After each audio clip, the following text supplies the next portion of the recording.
Hi everyone, welcome to our Chapter 4 lecture on institutions and the commons. The outcomes and objectives that we'll be addressing in this chapter, so not just this lecture, but all our work through Chapter 4, will be that you should be able to describe the relationship between human social groups and the environment, specifically describing the structure, function, and patterns of change involved in at least one major area of social organization. You should be able to define the prisoner's dilemma, the tragedy of the commons, and sustainable institutions. You should be able to explain the process by which social and or cultural forces shape some major aspects of social organization as well. In addition, we will work on analyzing how human societies interact with the environment by identifying problems of risk perception and cultural factors that contribute to risk. All right, our agenda for this lecture will talk about controlling carbon, the prisoner's dilemma, and the tragedy of the commons. We'll talk about evidence and the logic of collective action, crafting sustainable environmental institutions, and are all commoners equal, and does scale have a role to play? Okay, so first off, controlling carbon. Carbon dioxide in the atmosphere doesn't stay in place. So emissions come from all over the place, right? They come from cars, from airplanes. They come from fossil fuel burning, electric generating facilities, and industry. So they come from many locations, but the impacts are shared unevenly by all. So some locations suffer more of the negative impacts of carbon in the atmosphere than others. The benefits of carbon emission reductions are also unevenly distributed, and also kind of posing the question of how can cooperation be achieved. So we'll kind of tease at these throughout the lecture and circle back to these ideas. Okay, so the prisoner's dilemma. This is a theoretical game in which a particular action would benefit everyone, but individuals that behave selfishly create a situation that is good for them, but not optimal for everyone else. So, for example, this is a figure from your textbook. If there are two prisoners, prisoner A and prisoner B, if both prisoners clam up and don't speak, then both prisoners will do light sentences. If one prisoner rats on the other, so if only one person kind of points the finger at the other, then the prisoner who rats gets to walk free and prisoner A goes to jail for a long time. If prisoner A is the one who rats, that person gets to walk free, but prisoner B goes to jail. And if they both rat on each other, they both will do long sentences. Okay, so there's an incentive, right? Even though the best case scenario would be for both to keep their mouths shut, there's an incentive, a pretty big incentive, to walk free for one person to betray the other, right? And so we call this the prisoner's dilemma. It's kind of a theoretical, like a thought experiment. But it is actually played out in real life in a number of different ways. It's actually makes for pretty great entertainment. So if you watch, Mr. Beast is probably the biggest, like most successful YouTube content creator. This is one of Mr. Beast's favorite tricks, is to make use of the prisoner's dilemma in his videos. So, for example, there's one that I've linked for you down here if you want to watch it. It's like a 2-minute short. But there are two people that have a chance to win $250,000. They have a choice, so they can either choose to split it or to steal it. If they both choose split, they each get half the cash. So each person would get $125,000. If one person chooses steal and the other says split, the stealer gets to keep it all, $250,000, and the person who didn't choose to steal, the one who said they'd split, they get nothing. If both people choose to steal, then they both go home empty-handed. So what would you choose to do? This is really interesting because if you watch Mr. Beast specifically, he recycles this kind of trick, this twist in his game shows, but under different scenarios. So would it matter to you if the other player was your best friend, or if it was a stranger, or if it was somebody in another room and you never had to see their face? What kinds of situations would change your behavior in a prisoner's dilemma? And if you want to see what these two individuals chose, you can click the link and watch the short video there. Okay, a specific case of a prisoner's dilemma is something we could refer to as the tragedy of the commons. So Garrett Hardin is the person who really put a lot of thought into this and kind of popularized this special case of a prisoner's dilemma. But the major idea goes something like this. So there's kind of like public land that's available to pasture livestock. So everyone has access to this commonly held pasture. Pasture, by the way, is just a grassy field.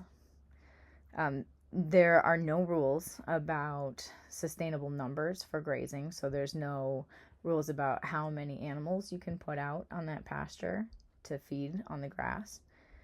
And there's more than one person grazing their animals on there. So each herder benefits individually from adding more animals, right? The more animals that you have on the field grazing, the more meat that you can harvest, or the more lambs or calves you can have. So each individual herder or farmer benefits from having more animals on that land. And the benefit is greater than what you lose from overgrazing. So the result is that the pasture is overgrazed. The grass is grazed down so short that it often dies, and it can actually lead to a process called desertification, which we are seeing happen in certain parts of the world, especially those adjacent to existing deserts. All right, so Hardin says that since people will act in their own self-interest, there are only two solutions to the tragedy of the commons, right? Where basically if there's a shared resource, like the grass and the pasture, it will be depleted and ultimately ruined by individual selfish behavior. Okay, so the only way to prevent this problem is to use coercion and enforcement of regulations. So you have strict rules about maybe the number and types of animals that you can graze, how long they can graze there, and you have to make sure that everyone follows the rules. Or you privatize, you parcel up the commonly held pasture into privately held parcels of land, and you let people manage their own property. Hardin prefers privatization. It's easier to achieve in the long run. So individual property owners have the incentive to manage their property sustainably because they're the ones who will be hurt by their actions, right? So if you divide up this pasture into 10-acre parcels and every individual property owner has 10 acres to raise their livestock on, you're not going to allow it to become overgrazed because then you won't have a way to feed your livestock, right? So Hardin's theory is widely accepted. So many environmental issues are actually managed either through strict regulation or privatization. And kind of the evidence and logic behind this is that most common property is managed through institutions. So instead of using coercion or privatization, we use formal laws and social norms to hold all the participants kind of accountable for using that resource or that property in a sustainable way. Property can be owned communally, and there are two forms of communal property. Res nullius, which is not owned, it's open to anyone, and res communes, which is common property owned collectively, and only the group that is part of that property ownership has access to the land. Okay? Make sure that you know these Latin terms for the quiz and exam. Okay, so when we do things this way, individuals have an incentive to participate in collective ownership if they have the ability to negotiate the rules. So part of creating sustainable environmental institutions is having clearly defined boundaries. So that could be lot lines or fences, but things that clearly show where the common area begins and ends. The costs should match the benefits. Rules are made collectively by the users. There are monitoring systems in place so that cheaters don't benefit. Sanctions must be in place to punish the violators. And there has to be conflict resolution mechanisms. And the system must have autonomy, so the group needs to be able to govern it themselves, right? Some examples of successful commons management. There's a picture down here of a woman tending her herd of, looks like goats or sheep in India. And also the Masai Mara in Africa they're kind of the world's most famous and successful communal pastoral societies. They've sustainably managed one of the most diverse pastoral ecosystems in the world through their communal management. Other examples are irrigation systems. I'll show you one of those in a moment. Hunting and wildlife management systems. And there are some common pastures like the Masai Mara that have been managed very well communally.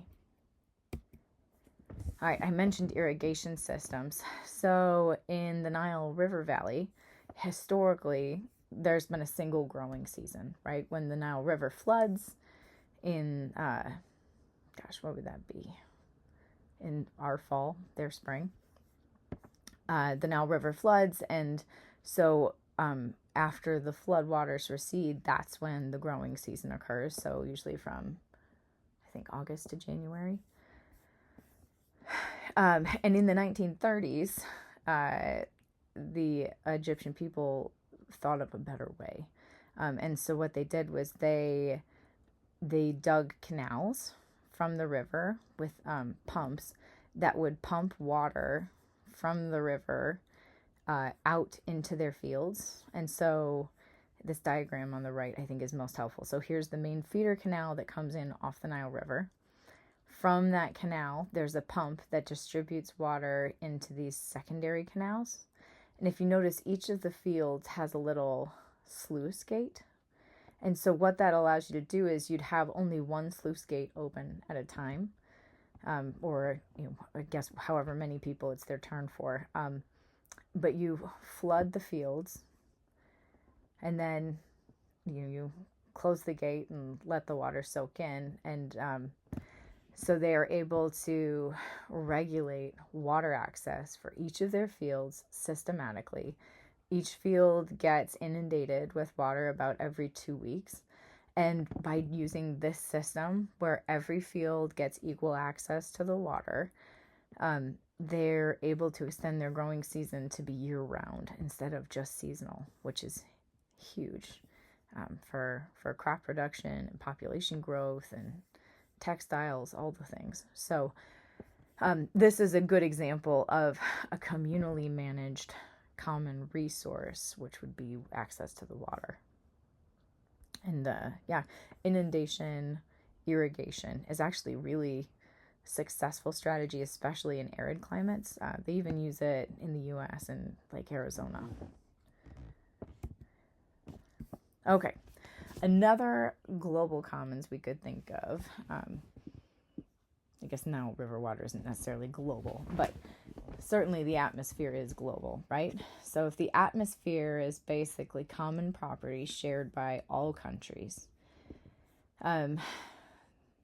we should be able to manage it as such, right? And so we've actually begun to sort of build a framework with which to manage atmospheric pollution, more or less. So there's incentives to free ride and defect through pollution, and there are few incentives to actually stop polluting. So we need to work on improving the framework, right? We need to have more regulations that are actually enforced. But as far as the place to get started, it's a good place to start. I'll tell you more about the details in a moment. Negotiating and enforcing collective rules is difficult, right? But the framework has been established, and the framework is the Paris Climate Agreement. So it was approved in 2015 by 195 countries. It took effect in the year 2020. And this infographic, I think, does a good job just kind of highlighting. Oops, looks like this little text box is in our way. There we go. It does a good job highlighting some of the main points of the Paris Climate Agreement. We'll talk more about specific regulations and agreements later in the semester, but this is an important one that you should all know about. So as far as temperature goes, the goal is to keep the global, like that increase in average temperature of the planet should be well below 2 degrees Celsius. In the increase here, we're talking about we want the temperature to stay below 2 degrees higher than what it was before the Industrial Revolution. Okay, so whenever you hear people talk about degrees Celsius with respect to climate change, we want to know what was it like before the Industrial Revolution, which is pretty much when carbon dioxide specifically, began being pumped into our atmosphere. Okay, finances. So in order to finance the Paris Climate Agreement, wealthier countries have been asked to provide $100 billion from 2020 as a floor, so to help kind of give funds to start the work. And the amount is meant to be updated every 5 years, so in 2025 and 2030. It's a differentiated approach, so developed countries have to take the lead in the reduction of greenhouse gases. Developed countries produce most of the greenhouse gas emissions.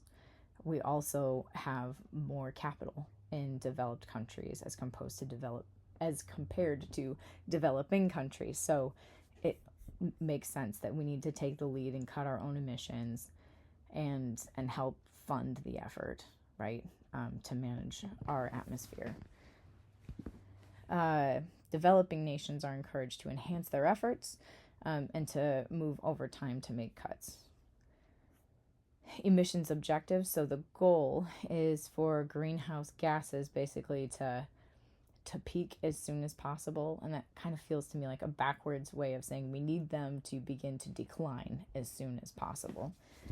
And the goal is that from 2050 onward, we need to have rapid reductions in carbon dioxide emissions in order to achieve a balance between what we're putting into the atmosphere from human activity and the amount of carbon dioxide that can be captured by carbon sinks on the planet. So carbon sinks are things like the ocean actually absorbs a lot of carbon dioxide gas. There's soil microbe networks that also do a really good job gobbling up carbon and storing it. Trees take carbon dioxide gas from the atmosphere and store it as wood. So there's lots of natural ways that carbon dioxide gas is removed from the atmosphere by natural processes. Burden sharing, we kind of already talked about this, that developed countries need to provide the financial resources to help developing countries reduce their carbon emissions. They're going to review things every 5 years and update and enhance their pledges, and climate damage. So I've hinted several times throughout this lecture that the impact of carbon dioxide specifically is not shared equally across the globe. So vulnerable communities have won recognition for averting, minimizing, and addressing losses suffered due to climate change. So generally speaking, the poles experience climate change as far as temperature change more drastically than what we see at the equator. And also coastal regions, right, as glaciers and polar ice caps melt, water levels rise. Just sheer amount of the increase of liquid water on the planet will cause damage to coastal communities. It also impacts severe weather patterns. So we see more severe storms, more severe droughts, more severe hurricanes. We've got tornadoes sneaking up into Michigan now in 2026 in ways that we haven't really experienced in living memory. So things are changing. Okay. One thing to keep in mind here is of the 195 countries who signed the Paris Climate Agreement in 2015, only the U.S. has left the accord, and it seems to be linked to how do we say this? It seems to be linked to domestic politics. So when the Paris Climate Agreement was first made, President Obama was in the office when we joined. When President Trump replaced him, Trump removed the U.S. from the Paris Climate Agreement. When Biden became president, he put us back into the climate agreement, and President Trump has pulled us back out again during his second term. So even though the U.S. isn't currently participating, this is an important global framework for managing a common resource, our atmosphere, air quality, right? And dealing with a very important prescient issue that will only increase without global action, right? So the carbon dioxide emissions into the atmosphere. Okay, so there are some problematic assumptions in the theories we've discussed in this lecture today. So some things I want you to keep in mind, kind of like an asterisk, right? All theories are useful, or most theories are useful in making predictions about how things might go in different scenarios. But we should always be trying to think about, what are the assumptions that those theories are based on, and are they realistic to any given scenario. So in this case, uneven power relationships make it impossible for some people to own property, right? So if you think of the tragedy of the commons, if we were to privatize that commonly held land, not all the people who used to graze their livestock on the common land would be able to purchase property and graze their livestock. So some people would be forced out of raising livestock.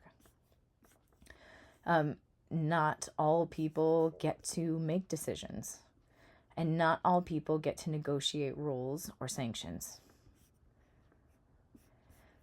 There's also a question of scale.